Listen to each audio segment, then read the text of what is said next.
El castillo al cual mi criado se había atrevido a entrar por la fuerza antes de permitir que, gravemente herido como estaba, pasara yo la noche al aire libre.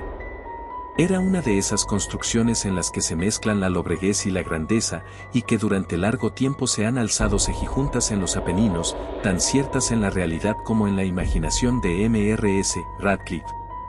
Según toda apariencia, el castillo había sido recién abandonado, aunque temporariamente. Nos instalamos en uno de los aposentos más pequeños y menos suntuosos.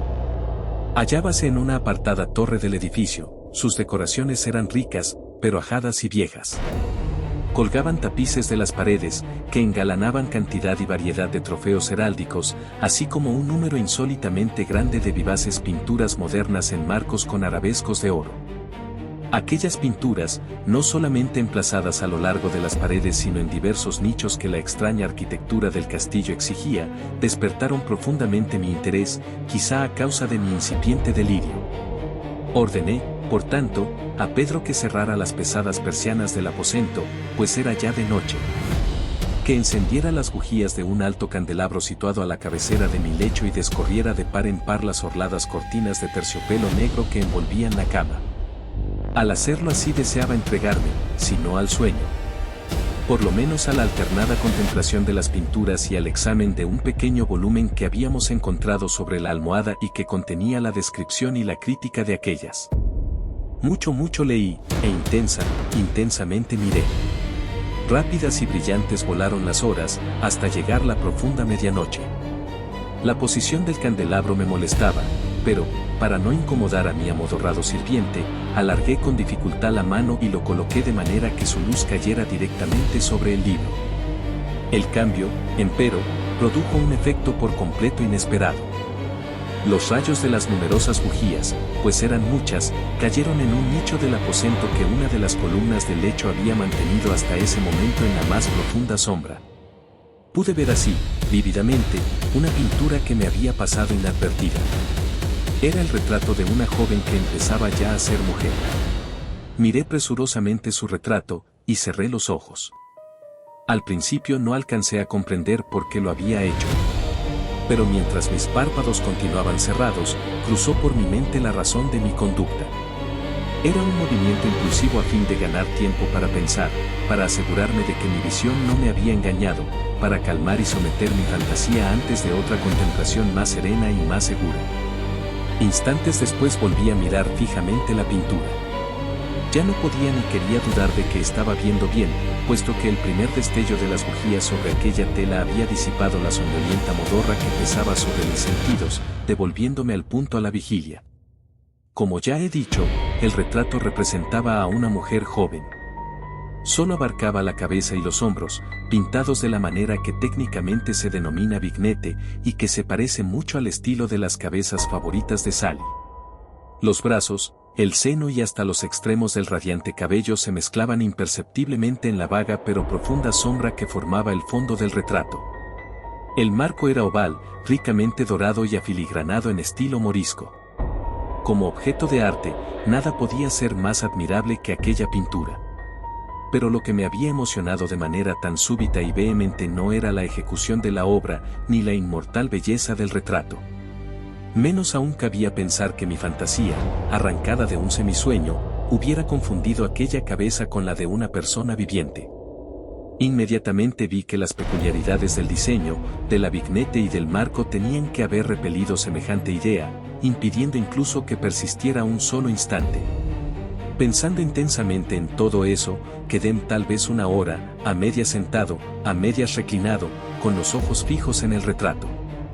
Por fin, satisfecho del verdadero secreto de su efecto, me dejé caer hacia atrás en el lecho. Había descubierto que el hechizo del cuadro residía en una absoluta posibilidad de vida en su expresión que, sobresaltándome al comienzo, terminó por confundirme, someterme y aterrarme. Con profundo y reverendo respeto, volví a colocar el candelabro en su posición anterior. Alejada así de mi vista la causa de mi honda agitación, busqué vivamente el volumen que se ocupaba de las pinturas y su historia. Abriéndolo en el número que designaba al retrato oval, leí en él las vagas y extrañas palabras que siguen: era una virgen de singular hermosura, y tan encantadora como alegre. Aciaga la hora en que vio y amó y desposó al pintor.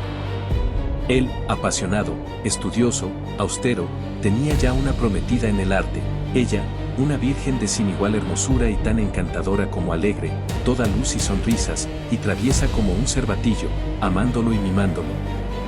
Y odiando tan solo al arte, que era su rival, teniendo tan solo la paleta, los pinceles y los restantes enojosos instrumentos que la privaban de la contemplación de su amante. Así, para la dama, cosa terrible fue oír hablar al pintor de su deseo de retratarla. Pero era humilde y obediente, y durante muchas semanas posó dócilmente en el oscuro y elevado aposento de la torre, donde solo desde lo alto caía la luz sobre la pálida tela.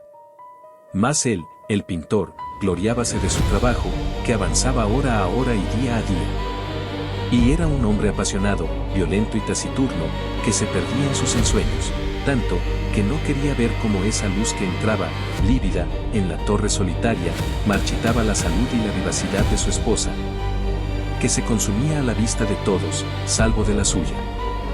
Mas ella seguía sonriendo, sin exhalar queja alguna, pues veía que el pintor, cuya nombradía era alta, trabajaba con un placer fervoroso y ardiente, pregando noche y día para pintar a aquella que tanto le amaba y que, sin embargo, seguía cada vez más desanimada y débil. Y, en verdad, algunos que contemplaban el retrato hablaban en voz baja de su parecido como de una asombrosa maravilla. Y una prueba tanto de la excelencia del artista como de su profundo amor por aquella a quien representaba de manera tan insuperable. Pero, a la larga, a medida que el trabajo se acercaba a su conclusión, nadie fue admitido ya en la torre, pues el pintor habíase exaltado en el ardor de su trabajo y apenas se apartaba los ojos de la tela, incluso para mirar el rostro de su esposa. Y no quería ver que los tintes que esparcía en la tela eran extraídos de las mejillas de aquella mujer sentada a su lado. Y cuando pasaron muchas semanas y poco quedaba por hacer, salvo una pincelada en la boca y un matiz en los ojos, el espíritu de la dama osciló, vacilante como la llama en el tubo de la lámpara. Y entonces la pincelada fue puesta y aplicado el matiz, y durante un momento el pintor quedó en trance frente a la obra cumplida. Pero, cuando estaba mirándola, púsose pálido y tembló mientras gritaba, ciertamente, esta es la vida misma, y volvióse de improviso para mirar a su amada. Estaba muerta.